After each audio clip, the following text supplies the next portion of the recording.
여러분 안녕하십니까, 김경국입니다. 4월 30일, 오늘이 벌써 4월 마지막 날입니다. 4월에는 참 여러가지 일들이 있었던 것 같습니다.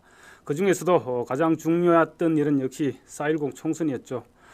그런데 기대와 달리 야당의 압승으로 끝이 났고, 또 그 결과물로 어제 윤석열 대통령과 민주당 이재명 대표 두 사람의 이 영수회담, 글쎄 영수회담이라는 표현이 맞는지 모르겠습니다. 대통령이 지금 여당 총재도 아니고 대통령과 야당 대표 만남인데 영수회담이라는 표현은 조금 이상한 것 같습니다. 어쨌건 어제 차담회를 나눴습니다. 135분 동안 온갖 얘기들을 나눴는데 의료개혁 방향에 대해서 공감대를 확인한 것 외에는 서로 하고 싶은 말들만 주고받았던 것 같습니다. 이재명 대표 오프닝이 끝나고 나가리는 풀 기자들을 붙잡아 놓고 15분간 A4 용지 10장을 읽어 내려갔죠. 독재, 지배, 탄압, 통치, 편가르기 이런 온갖 좀 험악한 단어들에 거기다 또 가족, 그러니까 김건희 여사 얘기입니다. 김건희 여사까지 거론한 이 대표의 모두 발언을 윤 대통령은 고개를 끄덕이면서도 표정은 굳어졌습니다.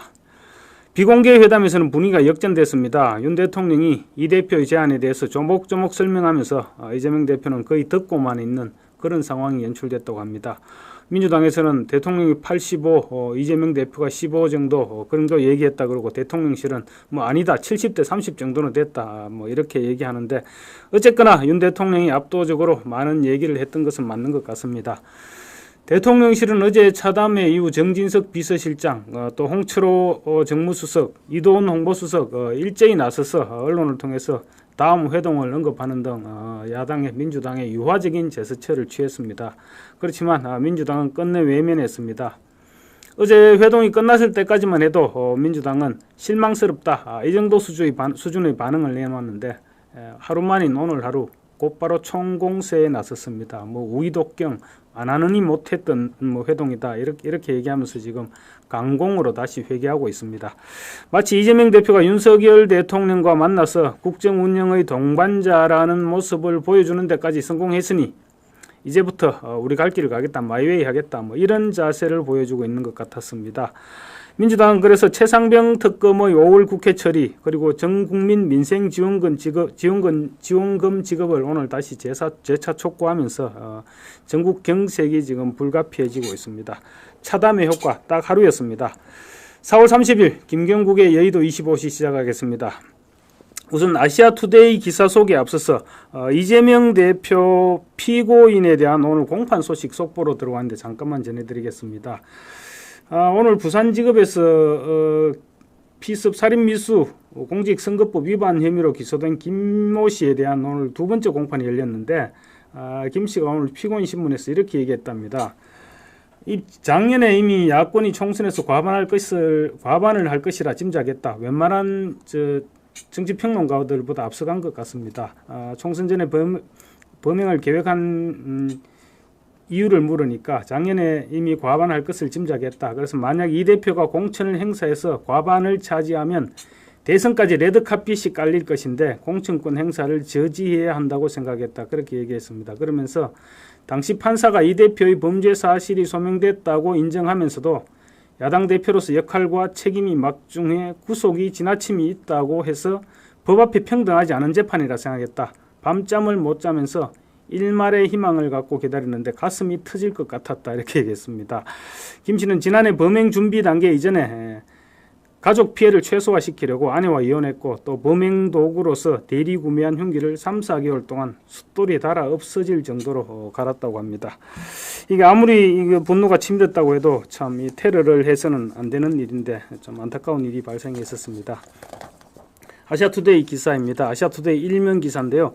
오늘 모든 신문 제목들이 다들 비슷비슷했죠. 아시아투데이는 윤석열 대통령과 이재명 대표 빈손 회동, 25만원 이태원 연금개혁, 입장 차만 확인한 135분이었다. 이런 제목으로 기사를 썼습니다. 135분 동안 5분 가운데 15분은 이재명 대표가 주도했고, 나머지 2시간은 윤석열 대통령의 시간이었던 것 같습니다.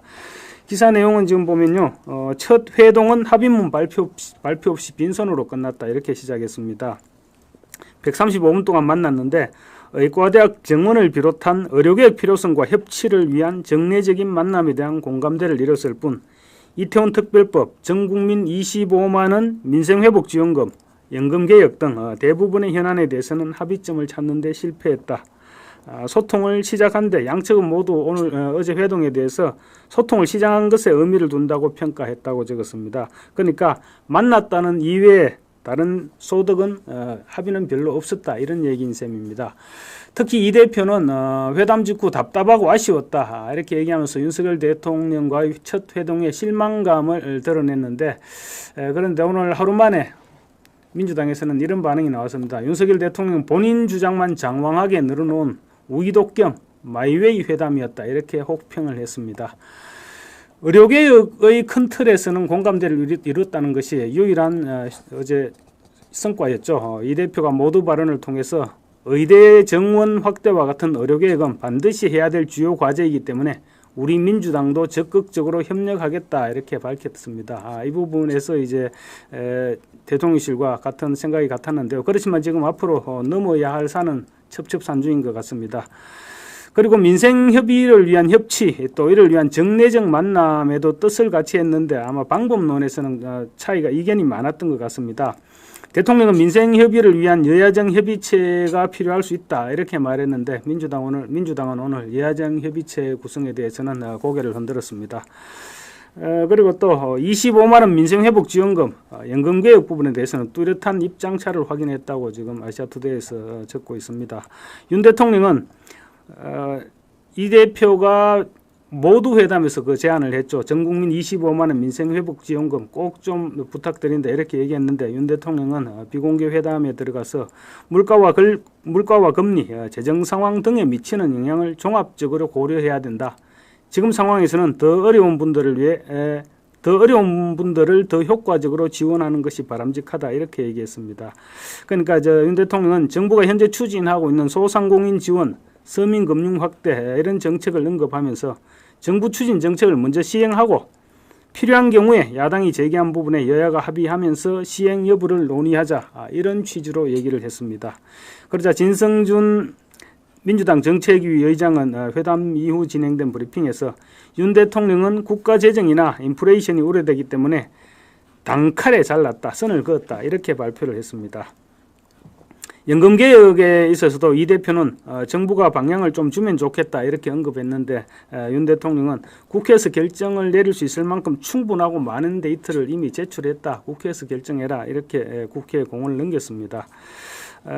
그리고 또 이태원 특별법에 있어서도 대통령실과 민주당의 온도차가 극명했습니다. 대통령실은 윤 대통령이 무조건 반대는 아니다, 이런 뜻을 밝혔다고 했지만 민주당은 윤 대통령이 사실상 거부했다고 볼 수 있다, 이렇게 전했습니다. 이동훈 홍보수석에 따르면 윤 대통령은 이태원 특별법에 대해서 피해자 유족 지원에는 공감한다. 그렇지만 국회 제출 법안이 법리적으로 볼 때 민간조사위원회에서 영장 청구권을 갖는 것은 법리적인 문제가 있다, 이런 부분을 해소하고 다시 논의했으면 좋겠다, 대통령이 이렇게 얘기했다고 합니다. 사실상 거부한 거죠. 그리고 이 대표가 언급한 R&D 예산 복원을 위한 추경에 대해서도 윤 대통령은 반대 의사를 분명히 했다고 합니다. 그리고 최상병 특검, 그리고 김건희 여사 특검법 등 모두 발언해서 이재명 대표가 거론했던 부분, 이런 부분들 그 대신 하지만 모두 발언해서 거론을 했지만 민감한 사안들, 이 부분은 비공개 회담에서는 논의가 되지 않았다고 합니다. 그리고 또 단독 면담에 대해서는 따로 만난 사실이 없었습니다. 그리고 그 밖에 남북관계, 그리고 일본과의 관계, 이런 부분도 이재명 대표가 모두 발언을 통해서 얘기했는데 윤 대통령은 비공개 회담에서 이런 부분 문제들에 대해서도 답변을 하지 않았다고 합니다. 그래서 민주당은 윤 대통령이 이렇게 답변하지 않은 부분에 대해서는 총선 민심을 외면한 처사, 이렇게 쏘아붙이고 있습니다. 이재명 대표가 지금 어제 같은 경우 무리해서 모든 의제를 다 한꺼번에 모두 발언해서 다 꺼내버렸죠. 그러다 보니까 사실 어떻게 대화가 집중될 수가 없었습니다. 차라리 몇 가지 선택적으로 의제를 꺼냈더라면 아마 훨씬 더 의견 접근도 이룰 수 있었지 않았을까, 이런 아쉬움도 없지 않습니다. 달리 얘기하면 이재명 대표 어제 차담회를 나서면서 결과를 기대하지 않았던 것입니다. 그리고 만났다는 부분에만 의의를 두고 또 윤석열 대통령을 공격할 빌미를 찾은 것이 아니냐, 이런 분석도 가능할 것 같습니다. 당장 오늘 민주당이 총공세에 나선 것만 봐도 아마 해법 마련보다는 사진 찍는 데 더 관심이 있었던 것이 아니냐, 이런 분석에 힘이 좀 실릴 것 같습니다. 아시아투데이 칼럼입니다. 어제자 칼럼인데요.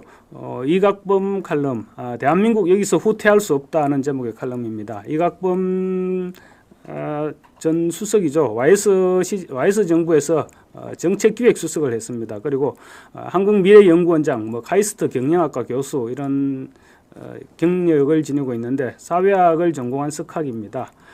윤석열 정부 인수위 취임사 준비위원을 역임하기도 했는데, 지금 총선 이후 야권의 국정기조 전환 요구에 윤석열 대통령이 절대 흔들려서는 안 된다. 문재인 정부가 나라를 망쳤던 그 소주성이나 탈원전, 이런 부분들을 반복해서는 안 된다. 이런 주제의 칼럼입니다. 칼럼 내용은 이렇습니다. 지금 국회에서 야권 연합이 윤석열 대통령의 국정기조를 바꾸라, 이런 요구를 맹렬하게 하고 있는데, 총선에서 국민의힘이 참패한 후 요구가 더욱 거세지고 있다. 문재인 정부의 소주성 정책과 탈원전 정책은 우리나라 경제 전반을 망쳤다.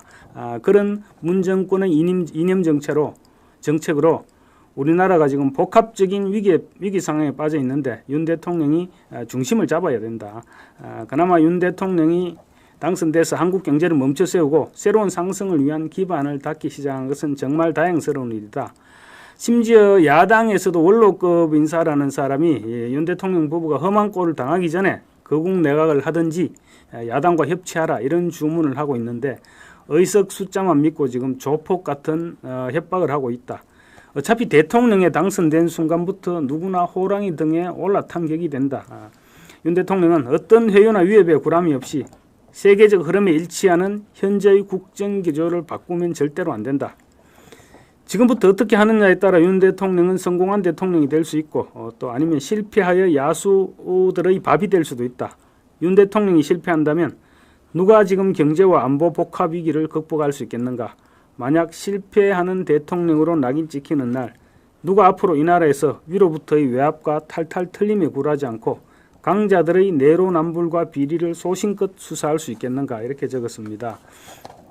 그러면서 총선 패배의 원인을 진단했는데, 이 후보 개개인의 지식과 경험에서는 야당 후보보다 여당 후보들이 훨씬 훌륭했다.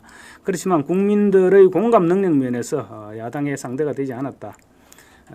특히 수도권과 충청권에서 참패한 이유가 자신들의 정책이 옳다는 자기 확신만 있었지 국민들의 마음을 읽지 못하는 데 있었다. 이렇게 진단을 했습니다. 그러면서 기업 경영에 빗대어 얘기한다면 윤석열 정부가 정책 생산은 잘했는데 마케팅이 잘 안 되어서 생산된 정책이 국민에게 전달되지 못했다. 그렇기 때문에 지금 총선에서 패배한 것이다. 이렇게 진단했습니다.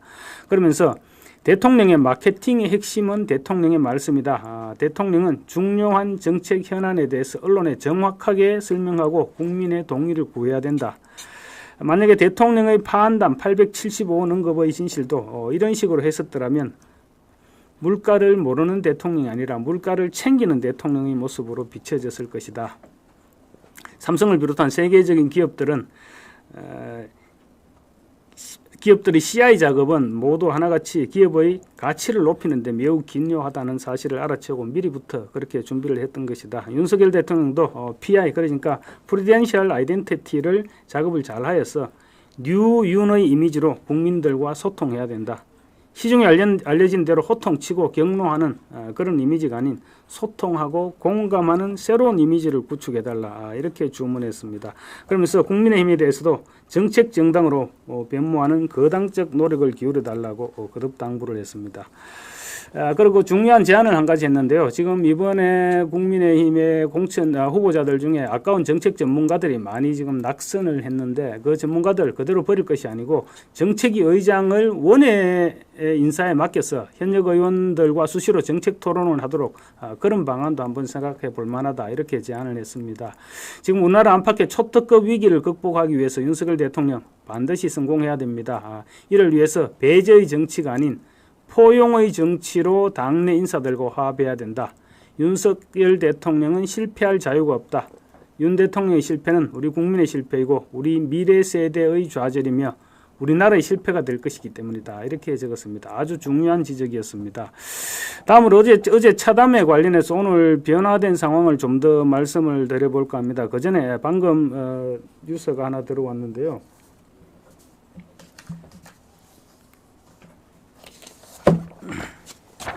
이원석 서울 유튜브 방송 서울의 소리가 오늘 9시에 방송을 하겠다 이렇게 예고했다가 지금 이원석 검찰총장 측에서 반박을 하니까 다시 접은 내용인데 무슨 내용이냐면 이원석 총장이 뇌물수수 의혹을 보도하겠다 이렇게 서울의 소리에서 예고를 했습니다. 그러자 대검에서 곧바로 통장을 공개하면서 즉각 반박을 했다는 얘기입니다.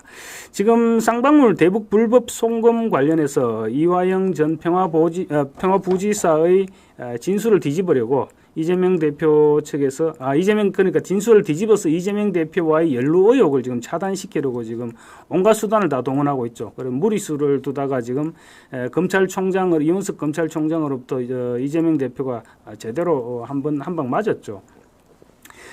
그러다 보니까 아마 또 다른 거리를 계속 가짜 뉴스를 발굴해내고 있는 그런 과정인 것 같습니다. 지금 기사 내용을 보면 이렇습니다.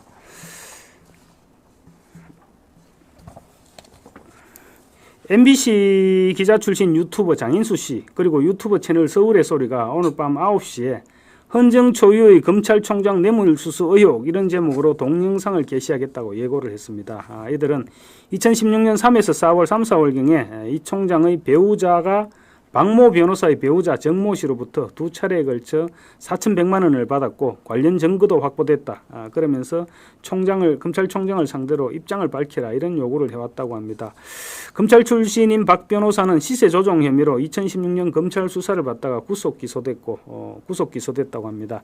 그러자 대검찰청은 곧바로 검찰총장과 배우자는 공직자로 일하는 동안 사인과 금전 거래를 한 사실이 전혀 없다 입장문을 내고 근거 없는 허위 유튜브 게시물로 검찰총장과 배우자의 명예를 심각하게 훼손하는 행위에 엄정하게 법률적 책임을 물을 예정이다 이렇게 밝혔습니다. 대검은 이런 반박문과 함께 이 총장 배우자의 계좌 거래 내역 원본도 사진으로 공개를 했습니다. 대검이 공개한 이 총장 배우자 오모 씨의 계좌 거래 내역에 따르면 오 씨가 해당 날짜의 정 씨로부터 돈을 받은 사실은 전혀 없었습니다. 그리고 이 총장이 실제 거래가 있었는지 배우자에게 확인했고 배우자가 직접 은행에 확인 도장이 찍힌 거래 내역을 받아서 확인했다고 합니다. 앞서 한 일간지도 같은 내용을 취재해서 보도하겠다 이러면서 이 총장 측에서 해명을 요구했다고 합니다. 그랬는데 이 총장 측에서 해명하니까 보도를 포기했던 내용인데 그걸 지금 서울의 소리가 다시 유튜브 방송을 하겠다 이렇게 얘기했던 것 같습니다. 이 일간지는 당시 취재 과정에서 박 변호사의 배우자 정모 씨가 2016년 3월 25일 신한은행 계좌에서 그러니까 은행 계좌까지 거론을 했던 것 같습니다. 신한은행 계장에서 오모 씨 그러니까 이 총장의 배우자 오모 씨의 SC은행 계좌로 3천만 원을 송금 그리고 정모 씨가 2016년 4월 15일 신한은행 계좌에서 오모 씨 우리은행 계좌로 1,100만 원 송금 이런 거래 내역을 제시했다고 합니다. 그래서 합의 4,100만 원이네요. 이에 대해 대검은 출처불명의 조작된 거래 내역이다. 검찰총장 배우자의 이름 은행 계좌가 모두 허위 조작된 것이라고 밝혔습니다. 대검은 해당 날짜의 이 총장 배우자의 SC은행 그리고 우리은행 계좌 거래 내역서를 공개하고 해당 거래 내역 자체가 아예 없었다고 밝혔습니다. 대검은 또 허위 동영상을 게시할 경우 해당 금융거래 자료를 조작하거나 이를 유포한 사람과 함께 모든 법률적 책임을 엄정하게 묻겠다. 이렇게 밝혔습니다. 그러자 장씨와 서울의 소리 공개하겠다던 영상을 비공개 처리하거나 삭제하고 영상 공개를 취재하겠다고 밝혔습니다. 이게 지금 아마 던져본 것 같은데 걸리면 말고 아니면 걸리면 걸리고 아니면 말고 이런 식인 것 같습니다. 앞으로도 아마 이런 식의 가짜 뉴스를 동원한 의혹 제기 계속 이어질 것으로 보이는데 잘 대응해야 될 것 같습니다. 아시아투데이 기사 내용 하나만 더 소개하겠습니다. 지금 김남국, 코인 김남국 얘기입니다. 아시아투데이 5면에 지금 코인 김남국에 대해서 기사가 나왔는데 간단하게 말씀드리겠습니다. 가상자산 거래 논란으로, 그러니까 상임위 활동을 하면서 그 시간에 가상자산을 거래했다, 이 논란으로 탈당을 했죠. 탈당을 했는데 얼마 전에 지금 더불어민주연합 비례대표 정당이었죠. 비례정당인 더불어민주연합에 입당했다가 더불어민주연합이 민주당하고 합치면서 자연스럽게 지금 당적이 회복됐습니다. 회복됐는데 과거 탈당 배경에 대해서 당내 일부 세력에게 강요당했다. 당시 의총을 앞두고 탈당을 하는 게 맞지 않다, 이렇게 분명히 말씀드리고 충분하게 탈당 거절 의사를 표시했는데도 내부에서 자기를 가지고 지도부를 흔들고 공격했기 때문에 어쩔 수 없이 탈당했다, 이렇게 주장했습니다. 자지 탈당과 관련한 의혹들이 사실은 기초사실 자체가 없는 상태로 마녀 사냥식 공격을 했기 때문에 복당하는데 장애 사유가 다 사라졌다. 그래서 당적을 회복한 것도 크게 문제가 되지 않는다, 이렇게 주장하고 있는 것입니다.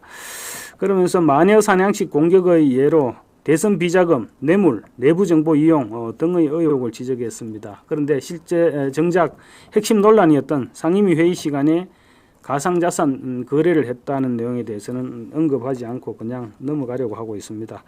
가장 비난을 받았던 부분이 바로 상임위 회의장에서 코인 거래를 했다는 그 부분 때문이었는데, 앞으로 아마 김남국 의원 아직 젊으니까 정치를 계속하겠죠. 그렇지만 정치를 계속하겠지만 이 부분은 코인 거래 의혹 부분은 아마 앞으로 정치하는 기간 계속 김남국 의원을 따라다니지 않을까, 이렇게 생각됩니다.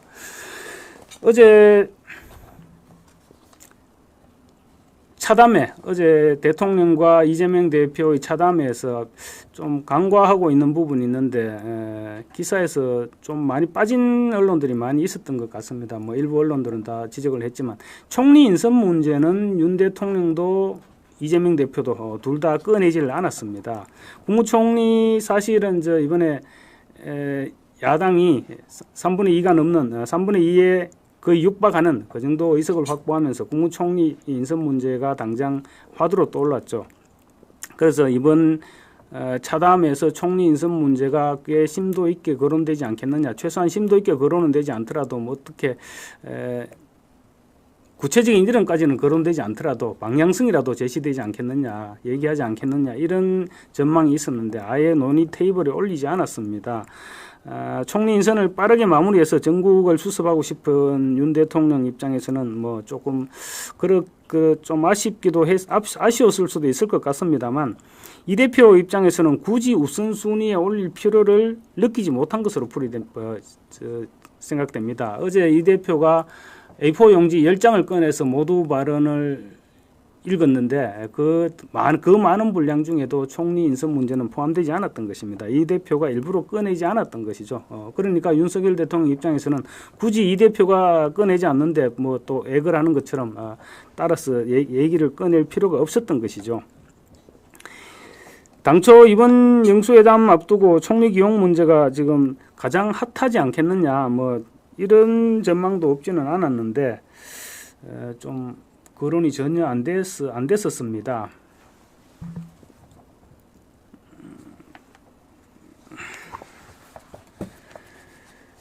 그리고 오늘 이제 아까 얼핏 말씀드렸는데 어제 회담이 그렇게 끝나고 좀 어제까지만 해도 그냥 민주당에서 실망스럽다, 이 정도 반응이었는데 오늘은 지금 민주당에서 좀 훨씬 많이 나가고 있습니다. 하루 만에 지금 차담회를 하기 이전 상태로 지금 민주당의 상황이 그대로 그 상태로 다시 돌아간 것 같습니다. 차담회 효과는 그러니까 단 하루였다, 이렇게 봐도 되지 않을까 싶을 정도로 오늘 민주당에서 강경한 반응을 내놓았습니다. 최상병 특검법 5월 국회 처리, 그리고 전국민 민생지원금 필요성 오늘 재차 촉구하면서 처리하겠다, 5월 국회 때 처리하겠다, 이렇게 밀어붙이겠다는 입장을 밝혔습니다. 그리고 대통령실에서 제안한 여야정 협의체 구성과 관련해서도 민생회복 조치 합의가 우선이다, 이런 입장을 재확인했습니다. 전날 회담에 배석했던 진성준 정책위의장 오늘 원내대책회의에서 이렇게 얘기했습니다. 호미로 막을 것을 가래로도 막지 못하는 최악의 사태가 일어나지 않도록 전향적인 입장 전환을 촉구한다, 이렇게 윤석열 대통령과 대통령실에 얘기했습니다. 진성준 의장은 여야정 협의체를 구성하자는 윤 대통령의 제안에 대해서도 정부가 구상하는 민생 회복 조치가 무엇인지 대안을 내어놓은 다음에 논의하자고 해야 될 것이다. 이렇게 얘기했습니다. 사실상 거절했다고 봐도 될 것 같습니다. 여야가 여전히 또 5월 임시국회 일정에 합의하지 못했습니다. 그런 가운데 민주당이 지금 강공들의 쟁점 법안들에 대해서 강공드라이버를 홍익표 원내대표가 나서서 우리는 밀어붙이겠다 이렇게 얘기하고 있습니다. 홍익표 원내대표는 5월 2일 본회의를 반드시 열어서 최상병 특검, 전세사기 특별법 처리해야 한다. 그렇게 얘기했습니다. 그러면서 국회법을 어기면서까지 직무유기하고 최상병 특검법을 반대하는 것은 수사방해이자 진실은폐다. 이렇게 목소리를 높였습니다. 그러니까 결국은 최상병 특검을 통해서 윤석열 대통령에게 화살을 겨누겠다. 이 의도를 그대로 드러낸 것이죠. 그리고 또 윤석열 대통령이 거부권을 행사했던 이태원 참사 특별법에 대한 재의결 역시 5월 임시국회에서 진행하겠다고 합니다.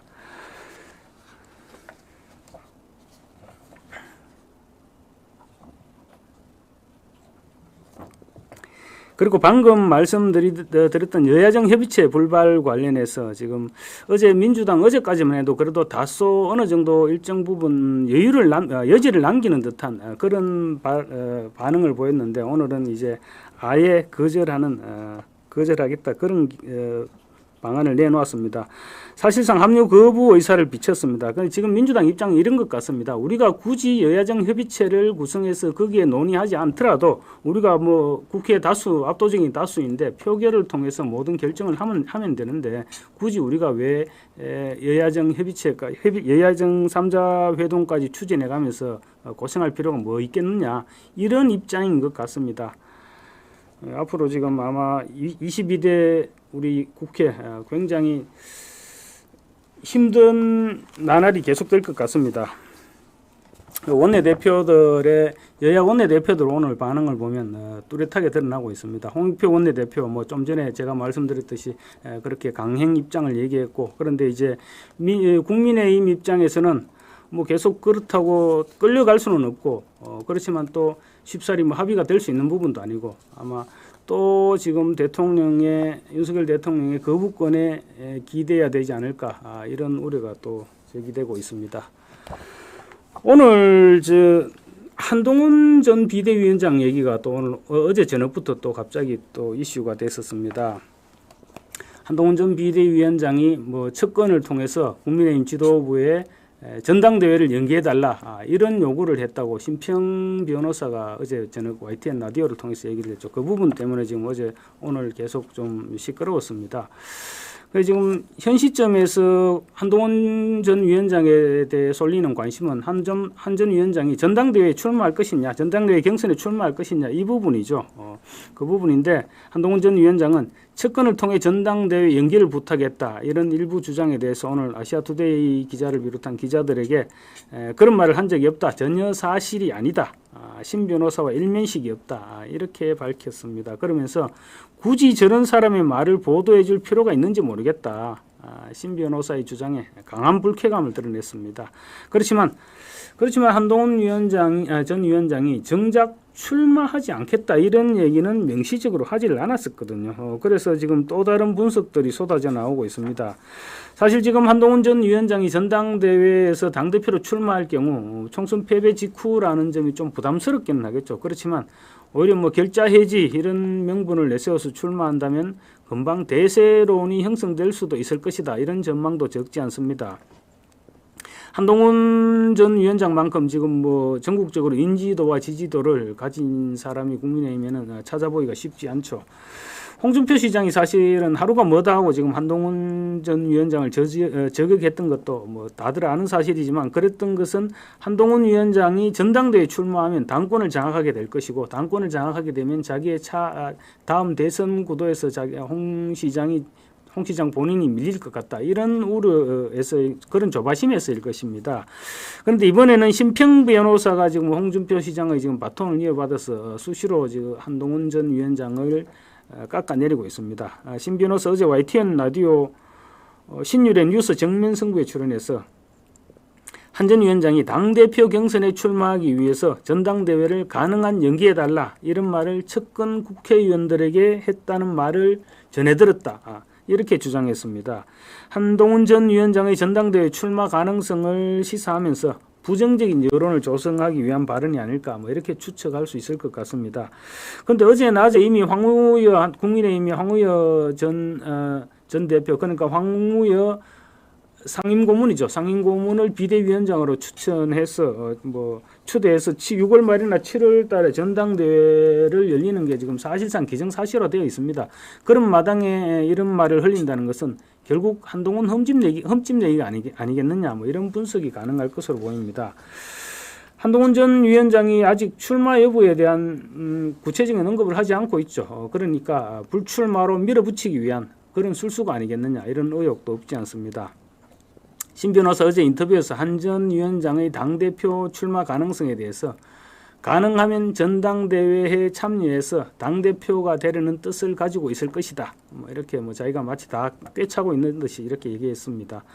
총선이 끝난 뒤 사실 얼마 안 된 현 시점에서 한동훈 전 위원장이 전당대회 출마할 경우 책임론이 나올 것이고 그 책임론이 나오면 이제 전당대회 출마 반대 여론이 형성될 것이다. 그러니까 전당대회를 연기해서 그런 비난이 조금이라도 줄어들게 되면 그때 출마하려고 한동훈 전 위원장이 지금 측근 의원들에게 계속 얘기를 하고 있는 것이 아니냐 그런 유의 얘기였습니다. 신 변호사 얘기가. 신 변호사는 한동훈 전 위원장이 가진 정치적 자산이 많지 않다. 그래서 시간이 지나면 잊혀질 것이다. 그래서 시간이 지나서 잊혀지기 전에 한동훈 위원장이 너무 빠르지도 그렇다고 잊혀지면 너무 늦어지면 잊혀질 테니까 너무 늦지도 않게 적당한 시기에 정계 복귀를 꾀하지 않겠느냐 이렇게 추측을 했습니다. 한동훈 전 위원장 오늘 여러 기자들하고 지금 문자인지 뭔지 하여튼 소통이 있었던 것 같습니다. 연기 부탁설은 전혀 아니다 이렇게 밝혔는데 연기를 부탁하지는 않았는데 출마 여부에 대해서는 지금 제가 쭉 찾아봤는데 기사에서 따로 언급이 없거든요. 기자가 물어보지 않았든지 기자가 아마 직접적으로 한동훈 위원장과 소통을 했다든가 통화를 했다든가 이랬으면 분명히 물어봤을 것인데 아마 그 부분에 대한 언급이 없는 거 보니까 그런 류의 소통은 아니었던 것 같고 문자로 확인을 했든지 아니면 문자로 이렇게 물어봤는데 한동훈 위원장이 그 정도 부분만 그런 전당대회 연기 요청을 한 적이 없다 이런 답변만 했든지 그 부분은 잘 모르겠습니다. 어쨌든 간에 전당대회 출마를 하지 않겠다 이런 답변은 없었습니다. 결국 지금 정치권에서 이런 얘기가 나오고 있죠. 한동훈 전 위원장이 이번 기회를 놓치면 그러니까 이번 전당 기회를 놓치면 정계에 복귀할 타이밍이 적절치 않다. 무슨 얘기냐면 내년 보궐선거에 출마를 해야 되는데 내년 보궐선거 지금 1년 만에 보궐선거 사유가 과연 생길 수 있을지도 모르겠고 또 생긴다고 하더라도 어떤 지역에 있을지도 모르고 거기에다 또 설령 있다고 보궐선거 사유가 발생했다고 하더라도 당에서 누가 당권을 잡고 있을지 모르겠지만 당에서 한동훈 전 위원장이 다시 복귀하는 걸 찬성해서 한동훈 전 위원장에게 공천을 주겠느냐 그런 추측도 그런 전망도 충분히 할 수 있죠. 그리고 또 그 다음 보궐선거는 내후년 보궐선거는 2026년 지방선거 때 같이 실시됩니다. 그때 지방선거 때 실시되면 2026년 6월인데 만약에 그 보궐선거를 통해서 정계에 복귀하겠다 그러면 금방 또 1년도 채 남지 않았죠. 대선이. 그런 상황이기 때문에 내후년 보궐선거 출마는 아마 상황이 좀 여의치 않을 것 같습니다. 그렇다면 이번에 선출되는 당대표가 임기를 중간에 그만두는 일이 있으면 또 한동훈 위원장이 나올 수 있다고 하지만 이번 선출되는 당대표는 내후년 지방선거까지 특별히 큰 선거가 없습니다. 그래서 책임지고 물러날 일이 별로 없습니다. 개인적인 일이라든가 이런 부분이 있으면 몰라도 그래서 전당대회가 다시 실시될 가능성도 희박하죠. 그래서 한동훈 전 위원장 입장에서 본다면 이번 전당대회에 출마하지 않을 경우 사실 정계 복귀가 그렇게 순탄치 않을 가능성도 없지 않습니다. 그래서 한동훈 위원장 출마설이 지금 계속 나돌고 있다. 이렇게 보면 될 것 같습니다. 심평 변호사 또 이런 얘기도 했습니다. 만약에 한동훈 전 비대위원장이 출마하면 한동훈 대표를 막기 위해서 홍준표 시장이 대항마로 출마할 가능성도 없지 않을 것이다. 이렇게 얘기했습니다. 그냥 자기 나오는 대로 하는 얘기가 아닌가 싶기도 합니다. 지금 홍준표 시장 현직 대구시장이죠. 그리고 홍 시장 역시 당대표 경선에 섣불리 덤벼들었다가 패배하면 정치 생명에 치명상을 입게 됩니다. 그런 결정을 하기가 쉽지 않을 것입니다. 그리고 무엇보다 현역 국회의원들 홍준표 시장 그렇게 좋아하지가 않습니다. 좋아하지 않고 있습니다. 전당대회 홍 시장이 출마하려면 그만큼 위험 부담을 안아야 된다는 얘기죠. 이거 조금 다른 얘기는 한데 지금 심평 변호사가 지금 계속 뭐 윤석열 대통령의 멘토다 이렇게 하면서 계속 언론에 이렇게 나와서 뭐 자기가 마치 윤석열 대통령과 굉장히 친하고 다 아는 것처럼 이렇게 지금 얘기하고 있는데 과거 문재인 전 대통령을 지지하다가 윤석열 대통령 지지로 옮겨 탔습니다. 그리고 또 최근에는 보면 어제도 보면 그랬는데 이재명 대표를 극찬하는 이런 발언도 지금 계속하고 있습니다. 그래서 행보가 많이 오락가락하는 그런 행보입니다. 그래서 불쾌감을 표시하는 여당 내에서 그 불쾌감을 심평 변호사에 대해서 불쾌감을 표시하는 사람들이 많이 있습니다. 지난해에는 윤석열 대통령 후보 시절 인수위 수행팀장을 맡았던 최측근 이용 의원 페이스북에 이런 걸 또 올렸습니다. 이제 그만 변호사님의 본업이라는 헌법학자로서 소명과 시인 역할에 충실해달라. 더 이상 윤의 멘토 심평발 창작물은 두고 보지 않겠다. 이렇게 저격하기도 했습니다. 그런데 한동훈 전 위원장이 전당대회 연기를 요구했다. 이런 기사는 이번이 어제 심평 변호사 얘기가 처음이 아닙니다. 지난 한동훈 전 위원장이 SNS에 글을 올렸던 지난 21일 날 국민일보도 보도를 했습니다.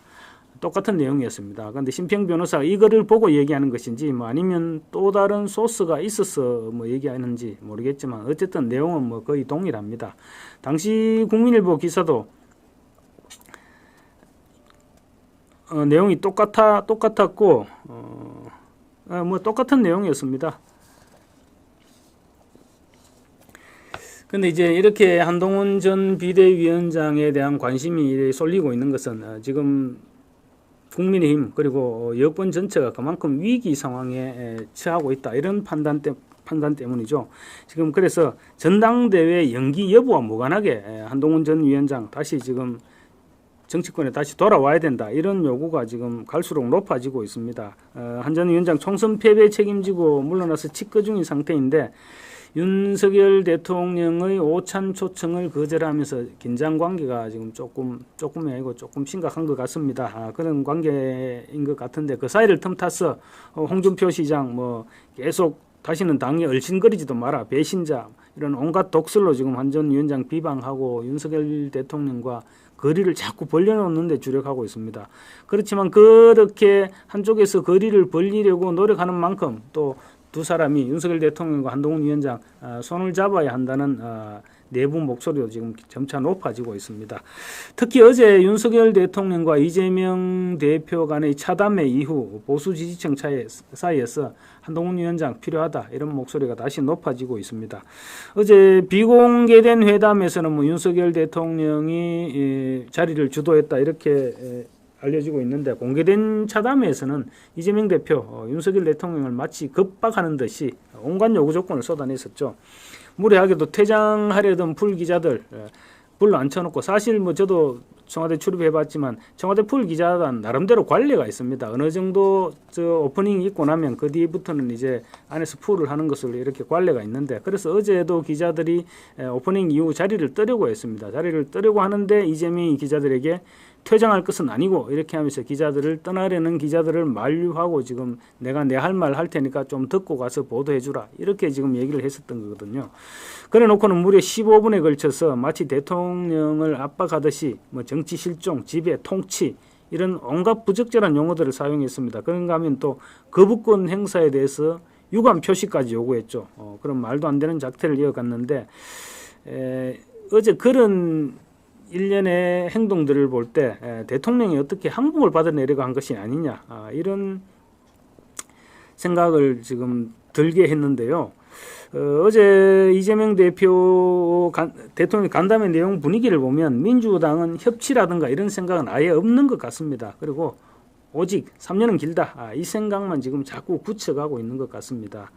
그래 어제 차담회 시간에 열린 이재명 대표의 친위 조직 더민주혁신회의 어제 용산 대통령실에서는 차담회를 열린 시간에 국회에서는 더민주혁신회의 간담회가 있었습니다. 그 간담회에서는 우회적으로 탄핵 얘기까지 거론하고 있었습니다. 그러니까 어떤 뭐 협치를 하겠다 이런 생각이 있어서 차담회를 했다 이렇게 받아들이기 어려운 것이죠.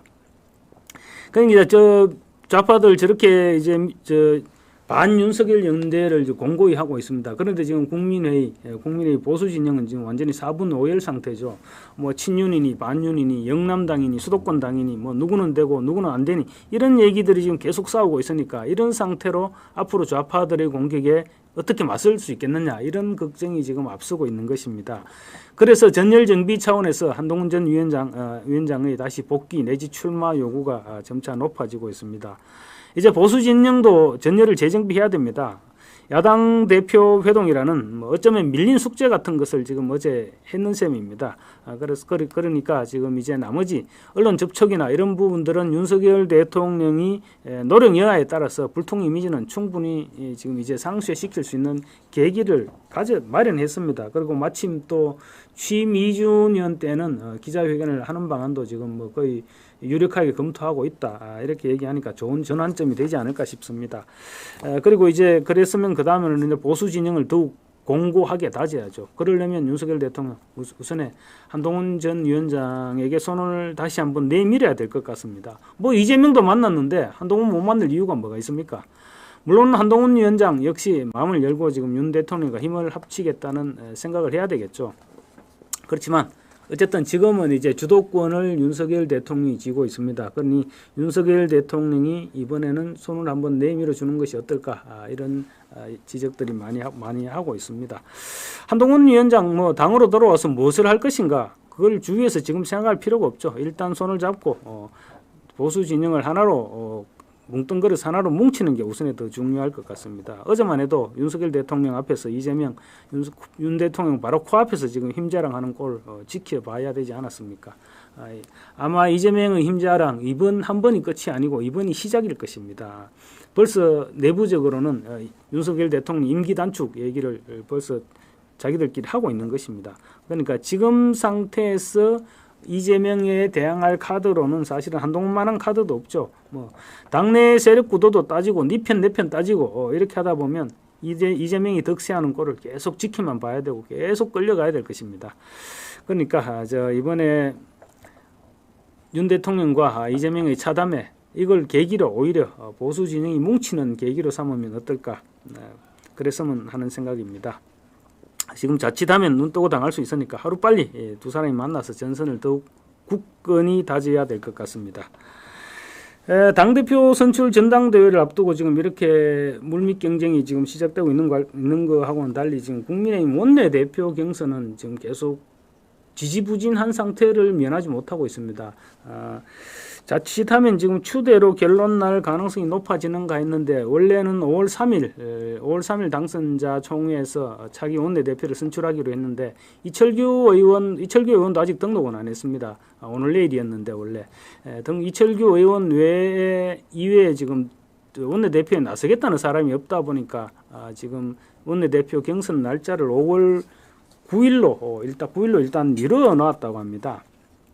밀어놨다고 하는데 그때가 된다고 갑자기 지금 뭐 후보가 나타날지 그 부분은 잘 모르겠습니다. 지금 어쨌든 간에 이철규 의원에 대해서는 너무 친윤 색채가 강하다. 그리고 또 지난 총선 때 인재영입 위원장으로 지금 공천 작업에 깊숙이 개입했던 만큼 총선 패배에 책임을 져야 한다. 이런 당선인들 사이에 이런 여론이 좀 많은 것 같습니다. 그런데 지금 또 이번 총선 패배 초반에 영남당이라는 부분들이 영남당 때문에 뭐 실패했다 이런 얘기들이 많이 돌았죠. 그 당 지도부가 전부 영남 인사들이라서 수도권의 기류를 몰라서 그래서 그런 선거 대책밖에 세울 수 없었기 때문에 우리가 패배했다 이런 다소 엉뚱한 그런 영남당 논란이 지금 계속 제기되면서 영남에 있는 중진 의원들 그러니까 원내대표를 할 만한 중진 의원들이 다 원내대표를 출마를 포기를 해버렸죠. 포기를 해버리다 보니 그리고 수도권 3, 4선 중진들 중에서도 보니까 지금 적임자가 잘 없는 것 같습니다. 그래서 지금 날짜는 일단 9일로 미뤄놨는데 어떻게 경쟁이 성사될지 어떨지는 아직은 좀 더 지켜봐야 될 것 같습니다. 지금 뭐 의원들 사이에는 이런 얘기도 있나 봅니다. 전체 의석수의 3분의 1을 간신히 넘는 야당 원내대표. 지금 이 정도 수의 여당 원내대표, 이 정도 숫자로는 대통령과 친윤계 사이에서 샌드위치만 되는 것 아니냐. 그래서 지금 너도 나도 원내대표에 대해서 손사래를 치고 있는 것이 아니냐. 이런 전망들이 나오고 있는데 이 부분을 또 뒤집어 볼 필요가 있습니다.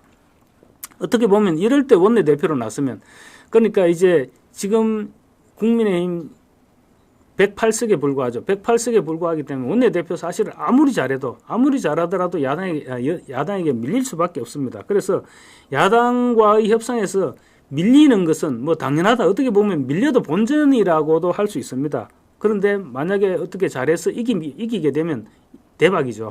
이기면 대박인데 그런 기회로 삼을 수도 있다는 것이죠. 그런데 지금 중진 의원들 너무 몸을 사리고 있는 것은 아니냐, 이런 지적도 없지 않아 보입니다.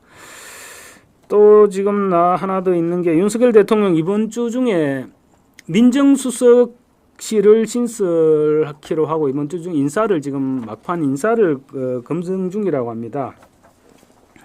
현 정부 출범과 함께 민정수석실을 폐지했죠. 윤석열 대통령 처음에 이제 대통령실을 구성하면서 민정수석실을 아예 폐지해버렸습니다. 그런데 그 민정수석실을 되살리되 사정 기능은 논란 가능성이 있는 사정 기능은 빼고 민심과 관련해서 다양한 정보를 수집하고 분석하고 이런 역할에 중점을 두는 조직으로 지금 민정수석실을 부활시킨다, 이런 구상인 것 같습니다. 어제 윤석열 대통령 이재명 대표 만나서 민정수석실을 민심 청취를 위해 되살리겠다, 이런 뜻을 밝히면서 사실상 지금 신설을 공식화했죠. 윤석열 대통령은 어제 얘기하면서 국정 운영을 하다 보니 민심 정보, 정책이 현장에서 이루어질 때 어떤 문제점과 개선점이 있을지 정보가 좀 부족한 것 같다. 그래서 김대중 정부에서도 민정수석을 없앴다가 2년 뒤에 다시 부활시켰구나. 왜 그랬는지, 왜 부활시켰는지 지금 내가 이해가 가는 측면이 있다. 이렇게 어제 이재명 대표에게 얘기했습니다. 현장 민심을 제때 파악하고 이를 정확히 전달하는 한편 정책 조정과 공직기강, 정보통합, 이런 역할을 하는 수석급 비서관 신설이 필요하다고 느꼈다는 것입니다. 명칭은 지금 뭐 원래는 민정이라는 부분 명칭에 거부감이 있기 때문에 법률수석 비서관으로 한다, 이런 얘기도 있었는데 다시 지금 민정수석으로 그대로 사용하는 쪽으로 논의되고 있고, 혹시 지금 이제 민심청취 이런 부분을 감안해서 민심수석이다, 뭐 이런 가능성도 없지 않다고 합니다. 후보로는 원래 이복현 금감위원장이 지금 유력하게 거론돼 왔죠. 지난번에 얘기될 때부터 거론됐었는데 이복현 위원장이 다른 추가적인 공직은 이제 더 이상 갈 생각이 없다. 이 자리에서 잘 마무리하는 게 최선이고 사회에 기여할 수 있는 부분이라고 생각한다. 이렇게 얘기해서 이복현 위원장은 제외하고 나머지 검찰총장 재직 당시에 대검 차장을 지냈던 강남일 변호사, 그리고 박찬호 전 광주지검장, 이금노 전 수원고검장, 한찬식 전 서울 동부지검장, 권익환 전 서울 남부지검장, 뭐 이런 사람들이 지금 이름에 오르내리고 있다고 합니다. 이재명 대표 재판과 관련해서 한번 말씀드려볼까 합니다. 어제 영수회담은 했지만 이재명 대표 재판 수사 법대로 그대로 진행돼야 합니다. 지금 어제 이재명 대표는 뭐 대통령과 사진 찍고 이렇게 하면서 재판부나 검찰 수사하는 검사들에게 내가 지금 이렇게 대통령하고 지금 악수하고 이렇게 차 마시는 사람이야. 내가 지금 이 대한민국 국정 운영의 한 축이야. 이런 부분을 보여주는 것으로 아마 어떤 식으로든 사법 리스크에 영향을 끼치겠다. 뭐 이런 생각이 강했던 것 같습니다. 어쨌든 뭐 이재명 대표 입장에서는 어제 같이 사진을 찍었으니까 국정 운영의 동반자라는 점을 부각시키는 데까지는 성공한 것 같습니다. 이재명이 그렇게 윤 대통령을 만나자고 했던 것은 어제 오프닝, 그러니까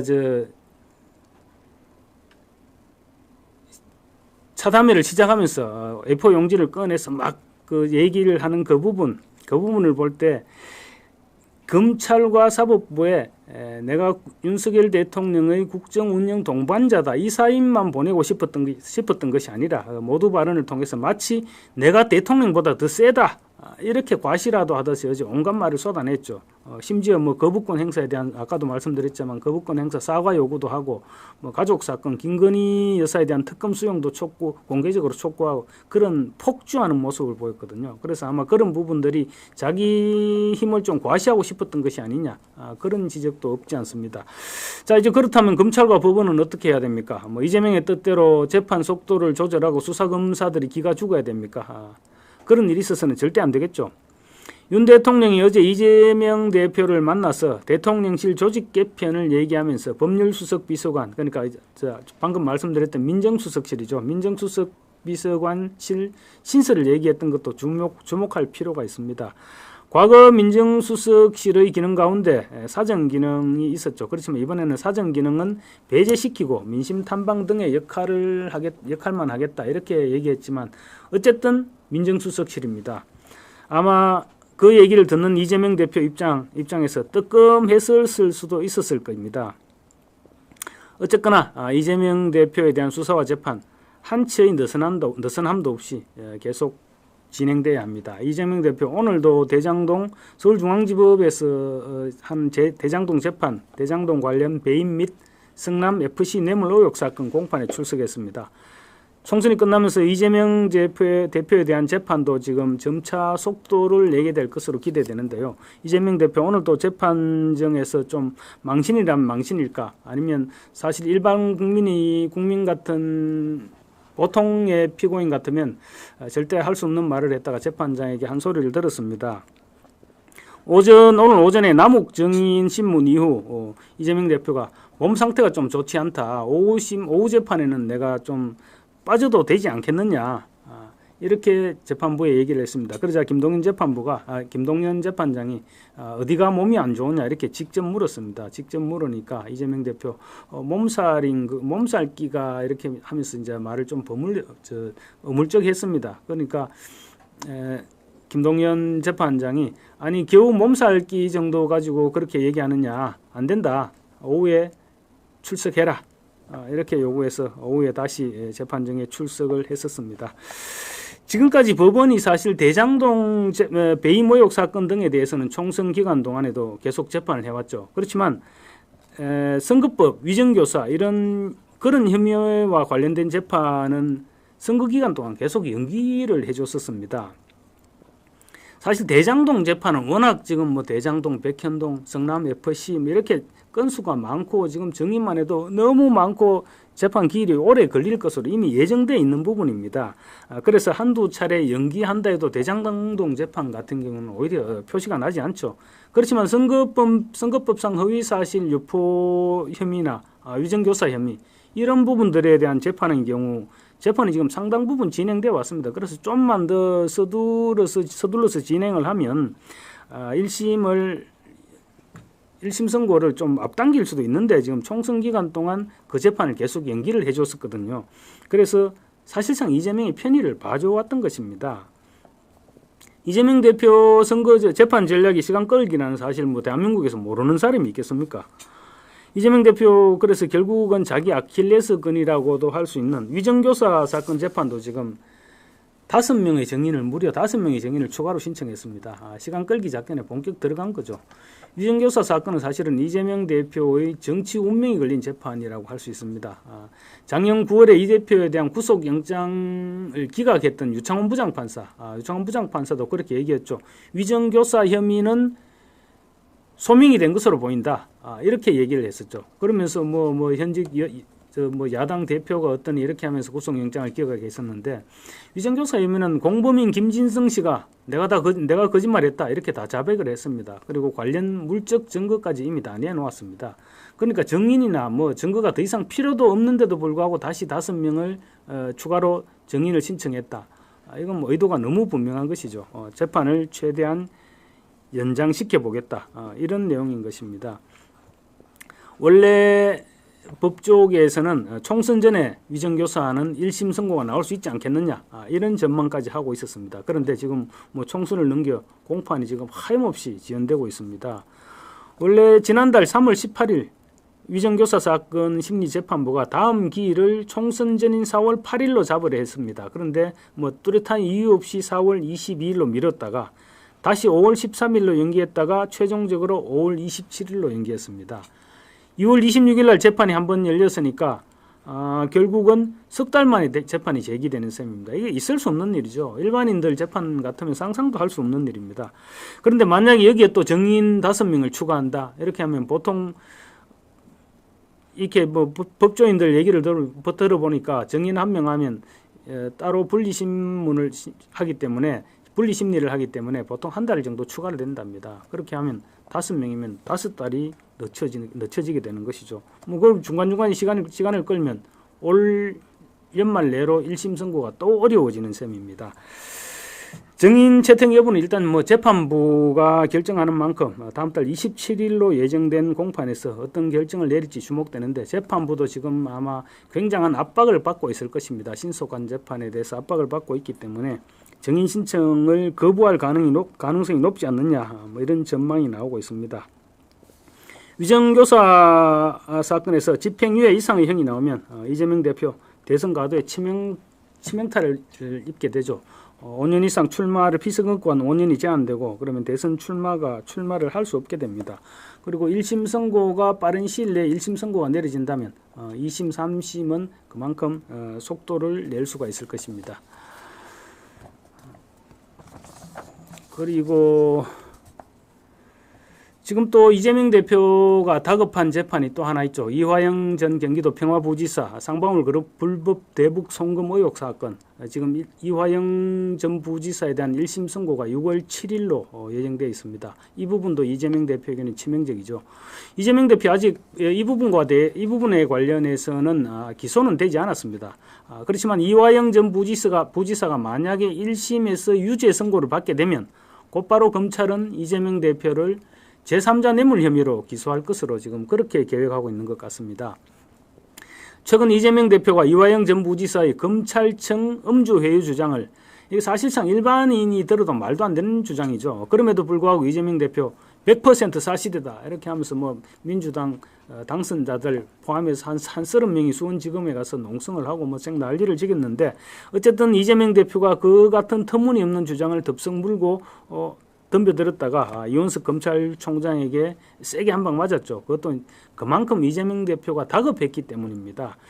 그런데 지금 수원지검에서 이화영 전 부지사의 불법 송금과 대북 불법 송금과 연관된 결국 쌍방울에서 돈을 제공했으니까 쌍방울 김성태 전 회장의 불법 대북 송금 혐의 외국환 거래법 위반입니다. 이 재판에 대한 1심 변론을 앞당겨서 집중 심리를 통해서 5월에 지금 종결하겠다 이렇게 지금 결정을 하고 5월 재판 기일을 5월 3일, 7일, 10일, 13일, 14일 이렇게 쫙 연달아서 재판 기일을 잡아놓고 있는 상태입니다. 이 변론을 그러니까 5월 14일 날 변론을 끝내겠다는 것이죠. 변론이 끝나고 나서 보통 한두 달 안에 1심 선고가 나오는 점을 감안하면 김 회장에 대한 1심 선고 6월 말 또는 7월 초 정도면 1심 선고가 나올 수 있다고 합니다. 그러니까 이화영 전 부지사가 6월 7일 날 1심 선고가 나고 김성태 전 회장까지 6월 말이나 7월 정도에 1심 선고가 내려질 경우 이재명 대표 더 이상 이제 두 사람 다 만약에 유죄로 선고가 내려진다면 이재명 대표 피할 길이 없어지는 셈이지요. 법조계에서는 지금 조희대 대법관이 재판을 최대한 신속하게 해라 이렇게 방침을 세우고 있으니까 그 효과가 서서히 나타나기 시작했다 이런 평가도 나오고 있습니다. 사실 이재명 대표의 공직선거법 그리고 위정교사 혐의 이런 부분에 대해서 재판이 신속하게 진행돼야 되는데 이 부분에 대해 그 재판부에까지는 아직 조희대 대법원장의 신속한 재판 지시가 내려가지 않고 있는 것 같습니다. 어쨌거나 김성태 전 회장 재판부의 이 같은 집중 심리 방침 이재명 대표에게도 적지 않은 리스크로 작용할 것으로 보입니다. 만약 두 사람의 판결문에서 이재명 대표의 방북 대가로 300만 불을 북한에 건넸다 이런 내용이 판결문에 포함되는 경우 이재명 대표 제3자 뇌물 혐의에서 지금 빠져나올 수 없게 되겠죠. 검찰 입장에서 아무리 제1야당 대표라고 하더라도 재판부 1심 재판부에서 그런 내용이 나오면 검찰도 기소하지 않을 수 없게 되는 그런 입장인 것입니다. 지금 이재명 대표 선거에는 이겼지만 사법 리스크는 더욱 엄중해지고 있는 것 같습니다. 예, 오늘 준비한 소식 여기까지 전해드리고요.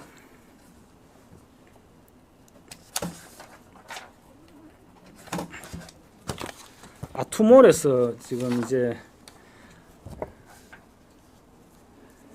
이게 덤픽션 바람 건조 고온 히팅 무선 휴대용 칫솔 살균기라고 합니다. 이거 아마 직장인들에게는 상당히 유용하게 쓰일 수 있을 것 같습니다. 이거 어떻게 여는 거야?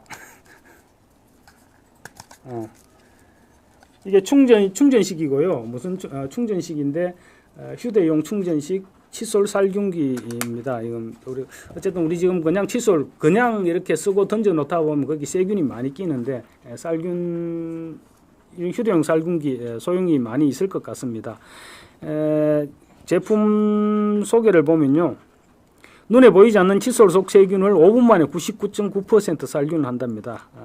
99% 강력한 살균 효과, 그리고 바람 건조 플러스 고온 히팅, 한 손에 쏙 들어갈 만한 컴팩트한 크기. 지금 벌써 열었다 바람이 나오고 있습니다. 바람이 나오고 있는 거 보니까 방금 얘기하던 바람 건조, 고온 히팅 이 얘기인 것 같습니다. 그리고 대용량 배터리에서 한번 충전했을 경우 약 30회가 사용 가능합니다. 금액은 지금 이게 42,900원인데 행사 기간이 어제 29일부터 내일 모레 5월 3일까지입니다. 47% 할인해서 22,900원에 여러분들에게 모시고 있으니까 많은 이용해 주시면 고맙겠습니다. 그리고 또 오늘 준비한 게 뭐 없나? 예, 오늘 준비한 소식은 뭐 여기까지 전해드리겠습니다. 이제 21대 국회 지금 한 달도 남지 않았습니다. 그런데 앞으로 아마 계속 또 좀 좋지 않은 국회발 소식들이 전해질 것 같습니다. 전해질 것 같지만 뭐 어쩔 수 없습니다. 뭐 그래도 뭐 시간은 흘러가지 않겠습니까? 너무 분통 터뜨리지 마시고 편안한 밤 되시기 바라겠습니다. 감사합니다.